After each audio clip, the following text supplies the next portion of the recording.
Welcome back, you guys, to another episode of CMPAC Spotlight. And if you've been tuning in, you know we've been having some awesome guests on the show, and it's no different tonight. We have Mr.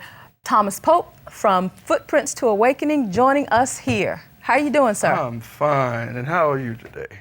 I am doing well. Okay. I am doing well. All the rain that we've been having in this season, which is the last month of the summer, Ooh. August, it's been a lot of rain, but you know, we get through it and just kind of chilling back. So I'm doing all right. Yeah. I'm doing pretty good considering the storm and the lightning. And right. Oh, cool. Yeah, I know. It's been a lot. It's been a lot. And there's a lot of storms in life, too. And Footprints to Awakening kind of deals with that, doesn't it? Yes, Some it of the does. storms in life. Yes, it does. Tell us about your show. Well, Footprints to Awakening is basically one of those shows that captures people in stress, emotional breakthroughs, and basically they kind of like hit rock bottom, and then God just lifts them straight out of their situation and put them on top again. Wow. So it sounds like Footprints to Awakening are kind of like, is it a metaphor? Tell me about how you came up with that name. Well, my host, Dr. Purcell, she basically captured the name because she knew these people, and she also went to a traumatic situation with her heart. She had an enlarged heart to where she actually had surgery, and she almost died. Wow! And she miraculously pulled through. Really? Yes, she did. She miraculously, and then wow. Capturing that situation, she just recently had the same situation coming out of COVID. Did she have COVID? Just recently, I talked to her today, and she's coming over with COVID. Okay. But she's doing fine. She's doing fine. She had a temperature of 104. Wow. So God has definitely been reaching out and healing. Like you know, we really don't recognize His power like we should. We don't really take advantage of how God really touches us. For some reason, we consider it us. We think it's us. Yeah. But then we'll sit back and say, you know, God is His unloving kindness, His loving kindness that He just embraces us and captures us and picks us up when we really need us. But He's always there. Yeah, and you and your hosts and the guests on the show pretty much encapsulate that. Yes. And while we're on the subject of you, the host, let's let everybody know how that's working out, because you're the producer. Yes, ma'am. And you have a host, somebody different. Yes, ma'am. And so how does that work? Well, a lot of times, Dr. Steele, she's actually the one remotely doing the filming, and she does it with some of the tools that I have, which is a Mevo. I have three Mevo cameras. She has one, and she does this camera work.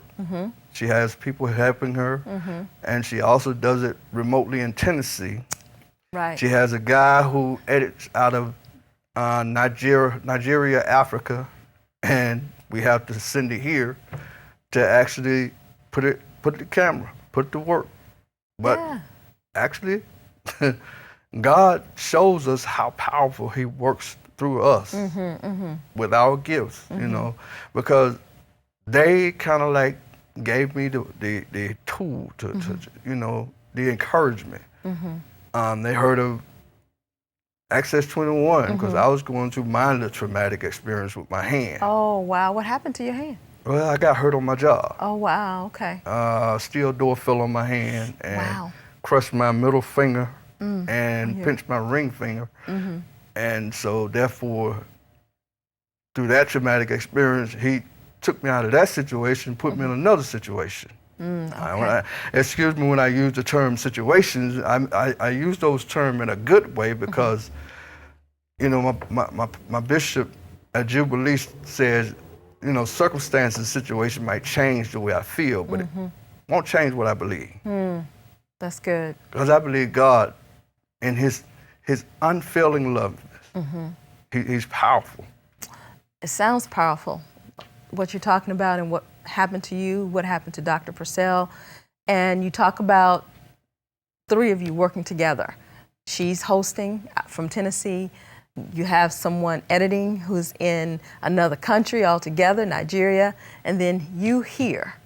And the way things come together, it ends up just being so powerful and meaningful to people who are viewing the show. Yes, ma'am. Yeah. And then when you talk about your injury and you talk about how you came out, how does that affect what you're doing with the show? Like, is it something that you want to talk about or have talked about on your show? Is it a part of like the format of the show? Actually, since you brought that into text, it's actually a format of the show because some of the characters actually walked through and went through the same situation that I went through. Some of the guests on your show? Yes, ma'am. They went through the same situation. They were actually just fabricated through life, and then all of a sudden God placed them in a better place because, like I said, your situations might change how you feel, but it doesn't change what you believe. If you trust and believe God is who He say He is, and He's faithful to His promise, God, He never left, and He never forsake us. He's always been there walking in the dark side. And I'm not saying the dark side is a bad thing. The dark side is God's light. His light overpowering the things that we cannot see. Okay. So when we sit here and look at visually what we can see, God is working in the blind side of what we don't see. He's magnifying the perfectness of His power and His grace, His love, and His unfailing, magnificent power that He works through us and making things work. You know, I'm sure a lot of people are watching and they may think, oh, this is so abstract about what this man is talking about. And I wonder if you can unpack some things about what you have gone through in terms of your being able to see the light in a dark place, other than what happened to your hand. Talk to us a little bit about your background and why you're so passionate about this. You're looking at a man who, for years, went through what the doctors had told me. I had epilepsy. I had fallen down seizures. Okay. Not just falling down away from the job, but on the job. And then when I went to the doctor told me, you didn't have epilepsy. The trauma comes from when you got hit with an iron pipe. So this traumatic experience, being hit in the head, went through me for ages. Wow. And so, my wife tells me, take your medication. A lot of times I went without medication. And I never focused on the illness, but I kept focusing on God's unfailing love, God's grace, God's mercy, and His healing power. Okay. How He keeps His hand over me. Even though a lot of times I don't do what God tells me to do. God is He's still whooping my tail. I'm gonna tell you like it is. All right. I'm gonna tell you exactly. He's whooping my tail. Okay. Because within that obedience or that disobedience comes consequences. Okay. Because out of those consequences, you're gonna have circumstances. Okay. You're gonna have losses, and you're gonna have some punishment that you're gonna have to overdo. You're gonna have to go through. Okay. But God, and I say it with passion, but God, when He said, I'll never leave you nor forsake you, I'll be with you until the end of the ages. And He's always been there. Because prayer, mighty prayer, even in tears, even in darkness. A lot of times in my darkest moment when I didn't understand what I was going through, I didn't have a person to go to and ask questions. I didn't have a person to say, brother, it's gonna be all right. And sometimes my wife looked at me and, baby, it's gonna be all right. And I couldn't really just receive that because at my moment of distress, my moment of discouragement, my moment of anger, my moment of frustration, God said, son, I'm here. Here I am. Here I am. I'm right here. All you have to do is just trust me. That's powerful. It's powerful. And you mentioned your wife and God bringing your wife into your life. How does she do with the show? Or what does she do with the show, if anything? Is she behind the scenes? She's an encourager. My wife is a banker. Okay. She's a project manager. And oh God, when I say a project manager, that woman has encouraging powers to the point where she knows what to say, when to say it, and how to say it. And sometimes it's frustrating. I'm not going to tell you no story. It's frustrating. But when I say that woman sometimes does have a gift of prophecy, I can't take it away from her. I really can't. Because sometimes, you know, when somebody tell you something and it's like, how do I receive this? And then you looking at it come true and you saying, wait a minute. Why? I thought you said I was the head. and it tells me, God is not a respecter of a person. He looks at us as the same. You know, he reigns on, you know, the just as well as the unjust. And that's where we get it twisted at. You know, God can take a wicked individual and switch him over and make him righteous. Look at Paul. Look at how he did Paul. Okay. Paul in his ways when he was Saul, God transformed that man by what? Knocking him down off a donkey. And everybody said, okay, the donkey was the situation. But if you actually sit down and look at it, Jesus spoke directly to Paul, which was Saul, and said, why are you killing me? Why are you hurting my people? And we don't see how God speaks to us directly and tells us, why are you doing this? Why are you doing this to yourself? Why are you killing yourself? God did not design us to kill each other or kill us. Because when I hurt you, I not only hurt you, I hurt myself. Because we are one. As Christ said, I and my Father are one. We are one with the Father. You sound like you have had a lot of experience with being able to kind of meditate on that and really take that into account. And when you mention your wife and talking about prophecy, are those some of the things that come out on the show? Do you? Yes, I know Dr. Purcell is the host, yes, ma'am. But it sounds like there are a lot of different components, even behind the scenes, that go into what we end up seeing on the show. Yes, ma'am. Right? Yes, ma'am. And so how do you put together all of that? You, as the producer, the producer's responsibility is to pull together the people, the crew, the resources, and then of course it gets executed. But how do you do all that? I listen. You listen. Okay. You know, one thing about being a producer that I've learned, it's no different than being like a king. You know, a king can sit on the throne, but he also has to be a king that can receive. Okay. A king that can actually receive information is a king that can achieve.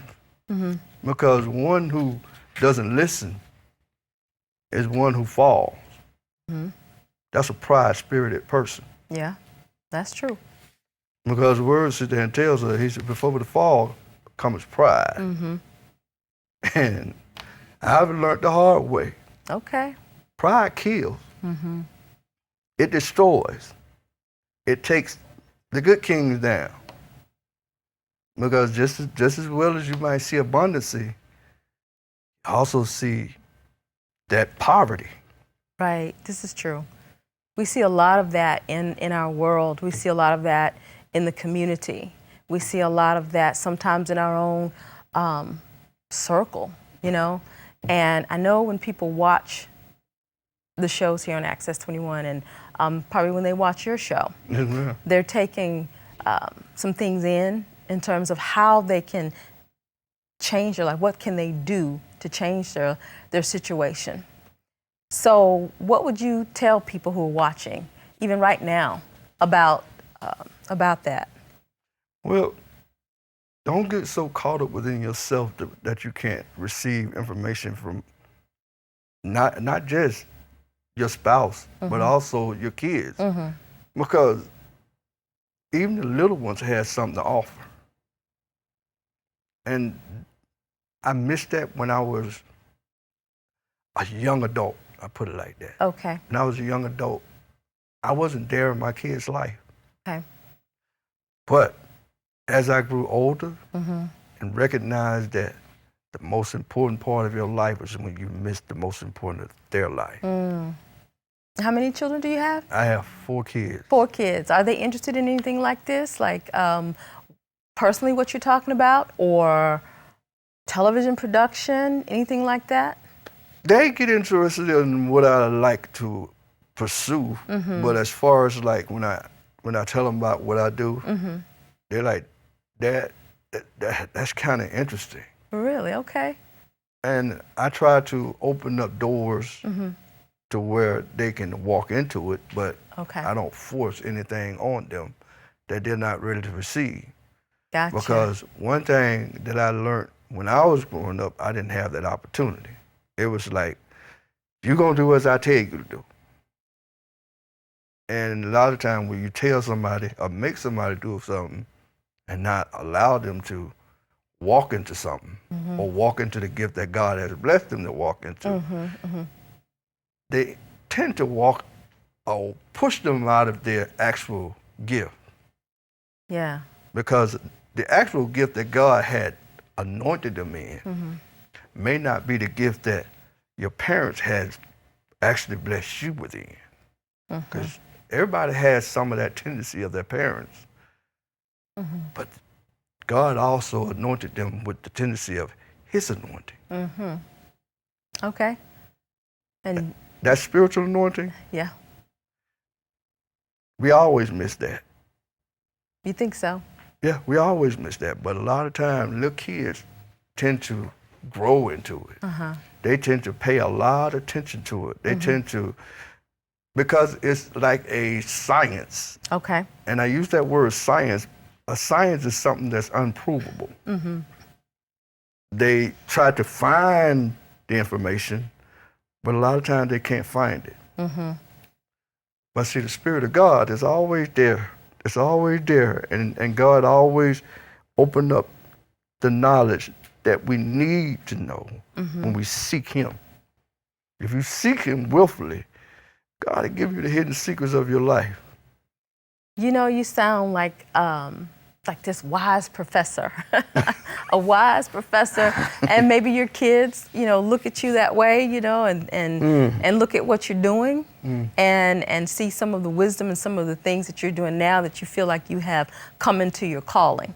Do you feel that way with this program or with some other things that you're doing? Oh, I fight. Let me tell you, I fight because a lot of times it's like when I learned about Job and his wisdom. Okay. Everybody tried to tell Job exactly, you know, man, you need to let it go. You know, all this stuff is happening to you because you've sinned. We all sin. We all do something that's against God's will, that's against God's commandment. But a lot of times we don't want to take ownership to it. We don't want to recognize it. We don't want to acknowledge our faults. Okay. One thing about Job that I did recognize about him, Job said, you know, I cursed the day that I was born. And I questioned that statement when he said it. Why is he cursing the day he was born? His birth didn't have anything to do with it. But then as I learned, all of us go through a significant teaching when we're born. We're like, what's the word I'm trying to say? Like a dumb infant. Very naive. We're just very green. Yeah, we don't have many, because Yeah, Our eyes to are learn. closed, you know. So the first thing we see is the first person we acknowledge. If we see dad, dada. If we see mom, mama, you know. But a lot of times we might see mama and still acknowledge him as dad, her as dada. Confusion, huh? Yeah, life is a ball of confusion. Okay. But then God gives us the wisdom to grow into that hidden confusion. He unveils the secret things. You know, Mr. Pope, you are such a good guest on this show, and although you don't host the show, Footprints to Awakening, you would be a great guest. You know, you need to talk about your life and the information you have. Have you been a guest on the show? No, ma'am, I haven't. No? I haven't. Only when I was an apprentice in the study, you know, and I've tend to take a trip. I took a trip to my hometown, which is Americus, and most people don't know Americus, Georgia? Americus, Georgia. It's a small town, you know, hidden between Albany and Cordele, Valdosta, and Fort Valley. Okay. And most people don't know it, but when I took that trip down there, I said, man, it's like going back to the future. What do you mean by that? It hadn't changed. Oh, okay. And, you know, most people say, why do you feel like it hadn't changed? Because when I went home, even though the environment changed, the atmosphere was still the same. The atmosphere meaning When the I say mentality of people, how they act, The how they lifestyle. think, the lifestyle. Okay. the lifestyle, you know, you walk it, you drive into it. America is a one-way in, one-way out city. Wow. Okay. So when you go in, you're like, you heard the story about Mayberry, right? Yeah. Yep. When you go into Small America, town. you're like, okay, wait a minute. Now we're back into that old time city now, you know, like, but you see the people, you got drug infestation. Okay. You got the teenagers, they've grown up. And my mom made a statement to me when I was younger. She said, the younger generation will become wiser and wickeder. Wiser and wickeder? Wickeder. Wow.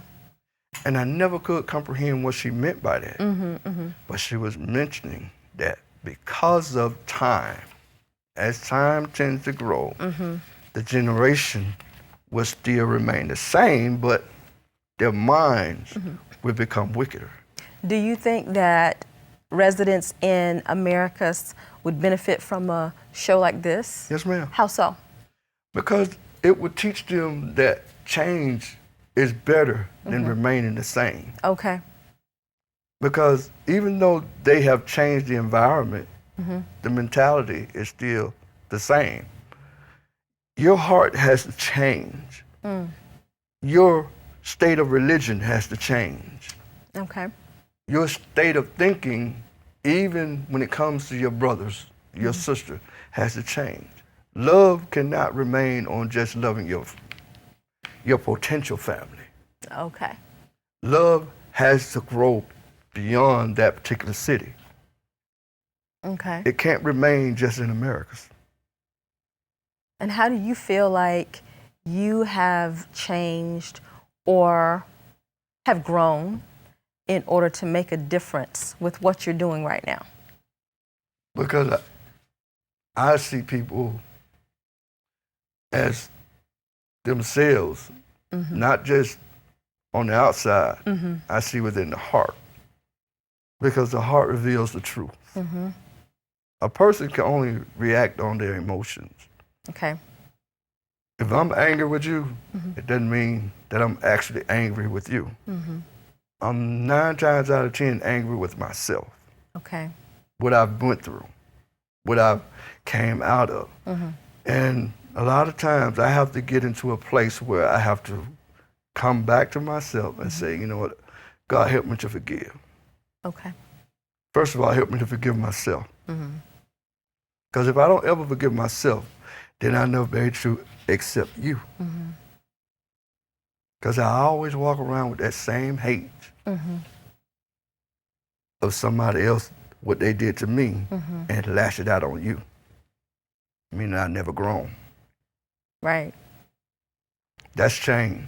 Yeah, yeah.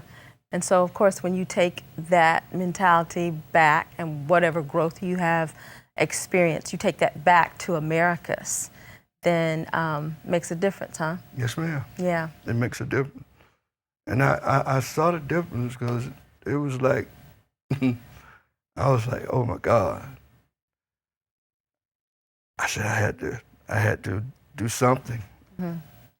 And I said, the only way I can do something, I got to continue praying about it. Because I myself can't do it alone. Right. And that's the thing. You can't make a change by yourself. It takes a village to actually make a change. Okay. Okay. And one thing about what God really instilled in me when he told Jesus to preach it to the ministry, love thy neighbor as thyself. Not just meaning love yourself, but also love everyone around you. Because in order for you to love yourself, you got to also be able to love everybody else. Right. But if you don't love yourself, 9 times out of 10, you're going to hate everybody else around you. That's amazing. Well, that is very true. We have to be very introspective, right? Yeah, and aware. You got to be aware. Be aware. So, talking about growth, what do you see happening with the show? How do you see the show growing? One of the visions that I had when I even talked to Dr. Pastille about it was this thing called the round table. Okay. And the round table was an inspiration about young men who were lost. Because one thing about us men, we don't like to talk. We are beings that stuff our emotions. And when somebody talks to us about things, we'll come halfway. We'll open up with half the surface of things. Thank you for coming. Yes, I ma'am. appreciate Yes, you. ma'am. I got it. All right, good job, good job. And you guys, thank you so much for joining us on this episode of CMPAC Spotlight, and we will look forward to seeing you the next time. Have a good one.